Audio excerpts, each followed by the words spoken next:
आज होता अद्वैतचा बर्थडे आणि आम्ही ट्रॅव्हल करत होतो, त्यामुळे आम्ही पेस्ट्री बसमध्येच कट केली. ॲक्च्युली ह्याच्या मागे खूप मोठी स्टोरी. आम्ही बसमध्ये बसल्यानंतर रात्री बसलो होतो आणि झोपून गेलो. 12 वाजता कट करायची होती पेस्ट्री, पण ते नाही शक्य झालं आणि मग सकाळी मॉर्निंगमध्ये तो उठल्यावर कट केलं. घरी आल्यानंतर आम्ही त्याला विचारलं त्याला काय हवं आहे, तर तो म्हटला की गार्डनमध्ये जायचं आहे.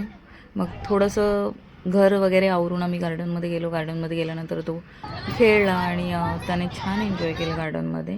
त्याला अजून थोडा वेळ खेळायचं होतं, पण घरी जाऊन केक कट करायचं होतं. सो त्याच्यानंतर मग त्याला पाणीपुरी वगैरे खाऊन घरी घेऊन गेलो आणि अशा प्रकारे चारू माऊ आणि तृप्ती माऊने केक आणला होता आणि आधी छान केक कट केला आणि त्याच्यानंतर वाट बघत होता तो त्याच्या गिफ्टची. केक कट करून झाल्यानंतर सगळ्यांनी जे गिफ्ट दिले ते खोलून बघण्यात मला असं वाटतं आधीचा अर्धा वेळ गेला. हे गिफ्ट त्याला आवडले. त्याने माऊला आधीच सांगितलं होतं तृप्ती दिदीला की मला रिमोट कार हवी आहे, तर तिने ते आणलं होतं आणि तो सतत गाणे गात फिरतो म्हणून मग चारू माऊने त्याला स्पीकर दिला की तो गाणे गाईल आणि बापरे त्याचा एक्साइटमेंट बघा, त्याचा आनंद बघा किती झळकतोय. आणि अशा प्रकारे मग हे सगळे गिफ्ट्स त्याने छान ओपन करून पाहिले.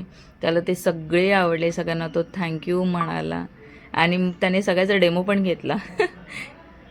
बघा कसं स्पीकर ऑन करून छान एन्जॉय केलं.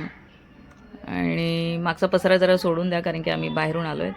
आणि त्यानंतर मग मम्मीची वेळ आली की मम्मीने जे गिफ्ट दिलं ते ओपन करून बघायला.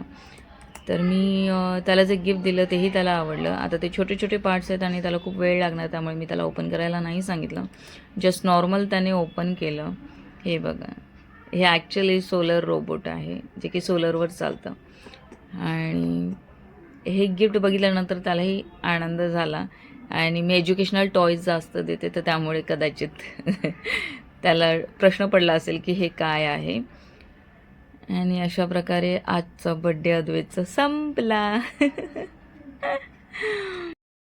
Thanks for watching with Meenu आणि माझ्या चॅनलला सबस्क्राईब करा, जास्तीत जास्त शेअर करा, व्हिडिओजला लाईक करा आणि तुमचं प्रेम असंच राहू द्या.